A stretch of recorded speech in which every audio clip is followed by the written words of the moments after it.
കഴിഞ്ഞ 2 മാസത്തിനിടയിൽ മോഹൻലാൽ എന്ന താരത്തിന്റെ മുഴുവൻ പൊട്ടൻഷ്യൽ എന്താണെന്ന് ബോക്സ് ഓഫീസിന് കാണിച്ചു കൊടുത്തിരിക്കുകയാണ്.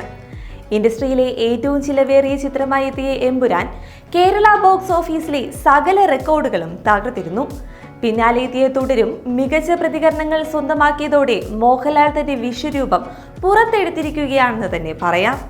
പുലിമുരുകനെ തകർത്ത് ഇൻഡസ്ട്രി ഹിറ്റായി മാറിയ 2018 തകർത്ത് കേരളത്തിലെ ഇൻഡസ്ട്രി ഹിറ്റായി മാറിയിരിക്കുകയാണ് ഇപ്പോൾ തുടരും.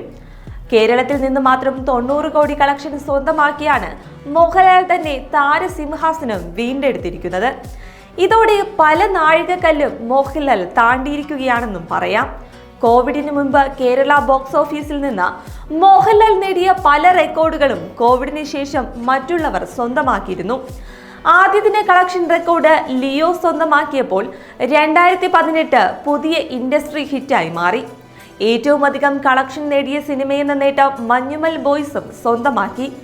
എന്നാൽ എമ്പുരാനിലൂടെ ആദ്യ ദിന കളക്ഷനും ഹയസ്റ്റ് ഗ്രോസറും മോഹൻലാൽ തന്റെ പേരിലാക്കിയിരുന്നു. കൂടാതെ ഇൻഡസ്ട്രി ഹിറ്റ് നേടാനായില്ലെന്ന വിമർശനം വെറും 3 ആഴ്ച കൊണ്ട് മോഹൻലാൽ പരിഹരിക്കുകയും ചെയ്തു.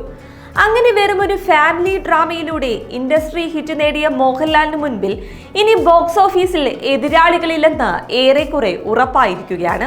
കൂടാതെ 5 പതിറ്റാണ്ടിലും ഇൻഡസ്ട്രി ഹിറ്റ് സ്വന്തമായിട്ടുള്ള ഇന്ത്യയിലെ ഒരേ ഒരു നടനും മോഹൻലാൽ തന്നെയാണ്. ഒപ്പം ഇനി മറ്റൊരു നടനും അടുത്തെങ്ങും ഈ റെക്കോർഡ് തകർക്കില്ലെന്നും ഉറപ്പാണ്. അതായത് തലമുറകളുടെ നായകനായി മോഹൻലാൽ തന്നെ തുടരുമെന്ന് വ്യക്തം.